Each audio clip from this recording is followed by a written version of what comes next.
ध्यान दीजिएगा, यदि हम बात करते हैं यहां पे किसकी, इलेक्ट्रॉन लब्धि एंथैल्पी की, तो इसे बोला जाता है इलेक्ट्रॉन गेन एंथैल्पी। पहली बात तो ये।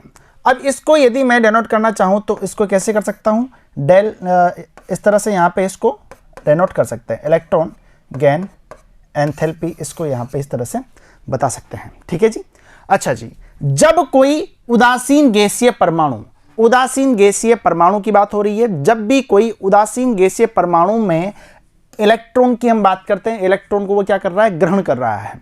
जब कोई उदासीन गैसीय परमाणु इलेक्ट्रॉन ग्रहण करके ऋणायन में परिवर्तित हो जाता है। अब आप बोलेंगे सर ये ऋणायन में ही क्यों परिवर्तित हो रहा है, तो आप देखो, मान लीजिए कोई भी यहाँ पे कोई भी हल्का सा कुछ भी ले लीजिए, फ्लोरीन ले लीजिए, कुछ भी ले लीजिए।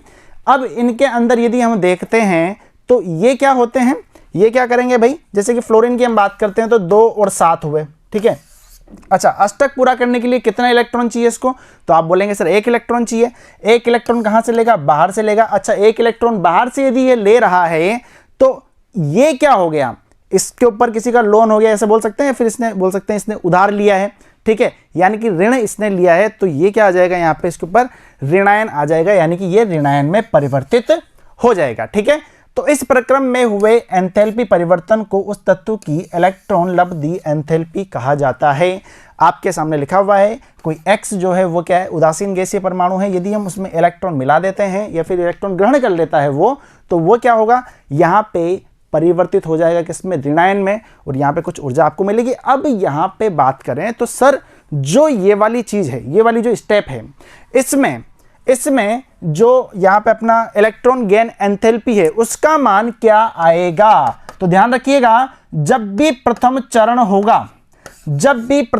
होगा, या फिर मैं बात करना चाहूं यहाँ पे इसकी EGE1 की, तो ये यहाँ पे क्या होगा, प्रथम चरण में हमेशा ऋणात्मक मान निकलता है किसका, इलेक्ट्रॉन गेन एंथैल्पी का। प्रथम चरण के बाद में जितने भी चरण होते हैं उन सब में जो इलेक्ट्रॉन गेन एंथैल्पी है उसका मान क्या होता है, धनात्मक होता है। अब धनात्मक क्यों होता है उस बात को थोड़ा सा समझो। अच्छा जी, आपसे पूछ लिया जाए धनात्मक क्यों हो रहा है, तो आपका आंसर क्या रहेगा, चूंकि जुड़ने वाला इलेक्ट्रॉन, ध्यान देना बात पे। अच्छा, मान लो द्वितीय चरण की हम बात करेंगे, प्रथम चरण में हमें क्या मिला यहाँ पे x माइनस, ठीक है, x माइनस, यहाँ पे क्या है, ऊर्जा। अच्छा जी, अब इसको इलेक्ट्रॉन देंगे, यानी कि इलेक्ट्रॉन ये ग्रहण करेगा।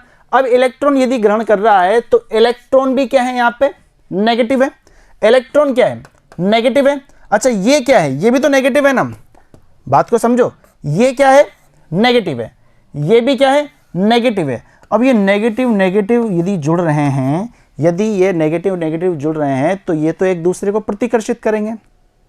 ध्यान से समझो बात को, फिर से समझ लो, कोई दिक्कत वाली बात नहीं है। ये लो नए पेज पे समझो, ये यहाँ पे ऋणायन है, ठीक है, अच्छा ऊर्जा मिली थी। अब इसको यदि मैं इलेक्ट्रॉन देता हूं तो ये भी ऋणायन है, ठीक है।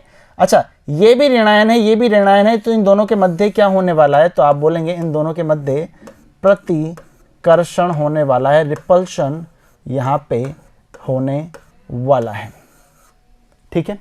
अब प्रतिकर्षण यदि होने वाला है तो इनकी अन्योन्य क्रिया कराने के लिए क्या देना पड़ेगी, यहाँ पे ऊर्जा देनी पड़ेगी, यानी कि इनके लिए हमें क्या देना पड़ेगा, यहाँ पे हमें एक्सटर्नल एनर्जी देनी पड़ेगी, ऊर्जा यहाँ पे देनी पड़ेगी, एनर्जी यहाँ पे आपको देनी पड़ेगी। अब यदि हम ऊर्जा दे रहे हैं तो यहाँ पे उसका जो मान रहेगा, ध्यान दीजिएगा, आयन के मध्य प्रतिकर्षण होगा, अतः प्रक्रम के क्रियान्वयन के लिए ऊर्जा देनी पड़ेगी, अतः द्वितीय इलेक्ट्रॉन लब्धि एंथैल्पी का मान धनात्मक प्राप्त होता है, धनात्मक हमें मिलता है, पॉजिटिव हमें मिलता है। क्या इतनी बात क्लियर है, क्या कोई दिक्कत नहीं है। फिर से देख लो, यहाँ पे यदि हम बात कर रहे थे यहाँ पे इलेक्ट्रॉन लब्धि एंथैल्पी की, तो यहाँ पे कोई उदासीन गैसीय परमाणु इलेक्ट्रॉन ग्रहण करके क्या बना देता है, यहाँ पे ऋणायन में परिवर्तित हो जाता है, और उस प्रक्रम में हुए एंथैल्पी परिवर्तन को क्या बोला जाता है, इलेक्ट्रॉन लब्धि एंथैल्पी बोला जाता है। कुछ ऊर्जा यहाँ पे मुक्त होगी, ठीक है। अब यदि बात करें तो सर सबसे ज्यादा इलेक्ट्रॉन गेन एंथैल्पी जो है वो किसकी होती है, तो 17वां वर्ग हैलोजन वर्ग, जो कि एक इलेक्ट्रॉन ग्रहण करके क्या बन जाता है, यहाँ पे एक इलेक्ट्रॉन ग्रहण करके क्या बन जाता है, उत्कृष्ट गैसों वाला यानी कि नोबल गैस एज अक्रिय गैस वाला विन्यास प्राप्त कर लेता है, विन्यास अर्जित कर लेता है मात्र एक इलेक्ट्रॉन ग्रहण करके। क्या इतनी बात क्लियर है? अब आप देखिएगा, यदि हम बात करते हैं यहां पे फ्लोरीन की, तो आप बोलेंगे सर फ्लोरीन परमाणु क्रमांक कितना? 9। सब परमाणु क्रमांक 9 है, तो यहां पे ये देखो भाई, यहां पे ये देखो परमाणु क्रमांक यदि 9 है तो आप यहां पे देखिएगा इलेक्ट्रॉनिक विन्यास क्या है? 1s2 2s2 2p 6 होता है। 6 नहीं होगा, जो कि 5 इलेक्ट्रॉन इसके बचे हुए हैं सिर्फ, ठीक है, 5 यहाँ पे आ गया।